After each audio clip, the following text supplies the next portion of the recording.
Assalamualaikum warahmatullahi wabarakatuh. Halo, saya Muhammad Lutfi Alansori. Dalam video kali ini, saya akan membahas sistem ekonomi dan etos kerja dalam Islam. Pengertian sistem ekonomi Islam.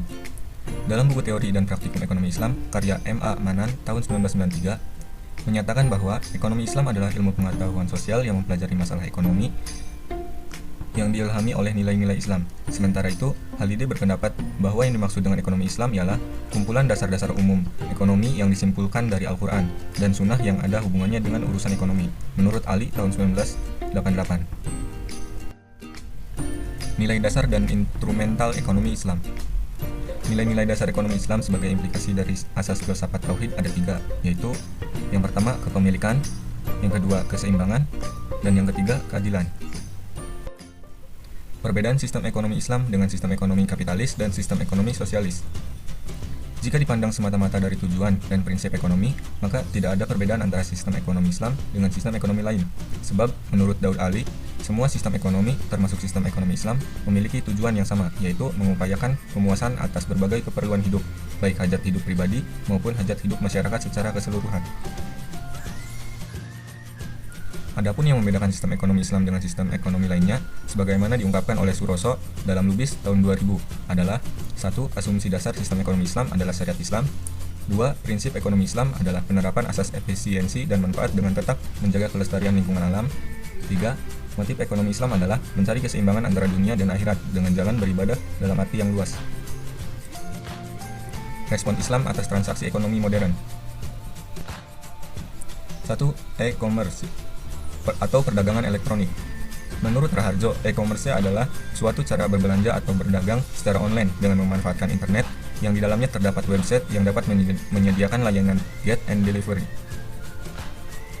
Fikih memandang bahwa transaksi bisnis di dunia maya diperbolehkan karena maslahat. Maslahat adalah mengambil manfaat dan menolak bahaya dalam rangka memelihara tujuan syara. 2. Bunga bank. Menurut UU Nomor 7 Tahun 1992 Pasal 1 Ayat 1 tentang perbankan, yang dimaksud dengan bank adalah badan usaha yang menghimpun dana dari masyarakat dalam bentuk simpanan dan menyalurkannya kepada masyarakat dalam rangka meningkatkan taraf hidup rakyat banyak, menurut Lubis tahun 2000. Bank dikelompokkan menjadi dua jenis, yaitu bank konvensional dan bank syariah.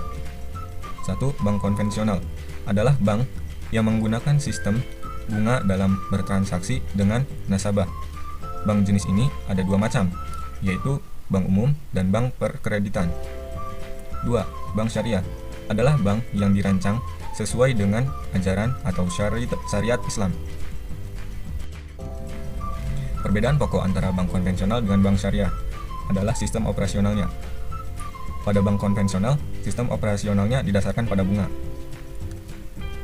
Sedangkan bank syariah dalam menjalankan usahanya mempunyai 5 prinsip operasional, yaitu sistem simpanan, sistem bagi hasil, margin keuntungan, sewa, dan fee, menurut Antonio tahun 1994. Apa sih hukum bunga bank? Melihat fungsi dan peranannya yang bermanfaat bagi manusia dan masyarakat dalam perekonomian modern sekarang, keberadaan bank dapat dibenarkan dalam ajaran Islam. Berikut pendapat para ulama yang berbeda-beda tersebut. Abu Jahra, guru besar hukum Islam dari Universitas Kairo, Mesir, mengatakan bahwa bunga atau rente adalah sama dengan riba nasyah yang dilarang dalam Islam. Yang kedua, menurut Mustafa Ahmad Az-Zakro, guru besar hukum Islam dan hukum perdata, bunga dalam hutang piutang yang bersifat konsumtif adalah riba. Selanjutnya, menurut A. Hasan, ahli tafsir dan tokoh Islam, Persatuan Islam atau Persis, berpendapat bahwa bunga bank bukanlah riba yang diharamkan karena tidak bersifat berlipat ganda, sebagaimana disebut dalam Quran Surat Ali Imran ayat 130. Selanjutnya, hasil Muktamar Muhammadiyah tahun 1968 di Sidoarjo menyatakan bahwa bunga yang diberikan oleh bank milik negara kepada para nasabahnya termasuk dalam kategori tidak jelas hukumnya. Dan yang terakhir, hasil lokakarya Majelis Ulama Indonesia yang diselenggarakan pada tanggal 19-20 Agustus tahun 1990 tentang status bunga bank menyebutkan bahwa untuk menghindari kesulitan, maka dapat dimungkinkan adanya rukhsah atau keringanan hukum jika dapat dipastikan adanya kebutuhan. Selanjutnya, kita akan membahas etos kerja dan kemandirian hidup. Etos kerja Islami. Ethos berasal dari kata Yunani ethos, yang berarti sikap, watak, kepribadian, karakter, serta keyakinan atas sesuatu. Sikap ini tidak saja dimiliki oleh individu, tetapi juga oleh kelompok, bahkan masyarakat. Ethos dibentuk oleh berbagai kebiasaan, pengaruh, budaya, serta sistem nilai yang diyakini. Menurut Ismail tahun 2012. Kerja adalah sebuah aktivitas yang telah direncanakan dan dilakukan tahap demi tahap, agar bisa mendapatkan nilai lebih demi memenuhi kebutuhan hidup, serta memberikan manfaat bagi seluruh manusia. Menurut Agung tahun 2007. Sehingga dapat dikatakan, dengan etos kerja yang kuat, sebuah pekerjaan akan mencapai hasil yang maksimal. Agar dalam bekerja bisa memperoleh kesuksesan dan keridhaan, terdapat sejumlah panduan yang perlu dipatuhi. Di antaranya adalah: yang pertama, cari kerjaan yang halal.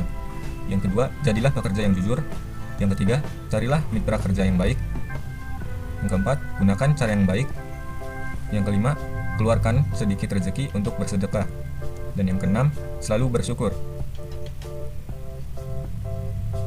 Etos kerja berhubungan dengan beberapa hal penting seperti orientasi masa depan, menghargai waktu, tanggung jawab, hemat dan sederhana, dan persaingan sehat. Etos kerja Islami memiliki beberapa karakteristik, diantaranya adalah baik dan bermanfaat, kualitas kerja yang mantap, kerja keras, tekun dan kreatif, berkompetisi dan tolong-menolong, objektif atau jujur, disiplin atau konsekuen, konsisten dan istiqomah, percaya diri dan kemandirian, serta efisien dan hemat menurut Ismail tahun 2012. Kemandirian dalam Islam. Dalam Islam, kemandirian adalah melakukan usaha sekuatnya untuk tidak menjadi benalu bagi orang lain, selagi seseorang masih mampu tanpa melupakan peran Allah Subhanahu wa Ta'ala. Dengan kata lain, konsep kemandirian Islam dibangun atas dasar tauhid, sehingga manusia cukup bergantung hanya kepada Allah Subhanahu wa Ta'ala, tanpa menafikan kerjasama dengan sesama untuk melipat gandakan kinerja. Kemandirian dalam Islam berakar dari satu kata kunci, yakni harga diri, menurut Abdurrahman tahun 2012.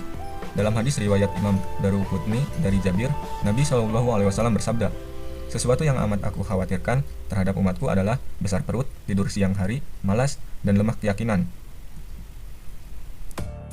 Sekian video kali ini.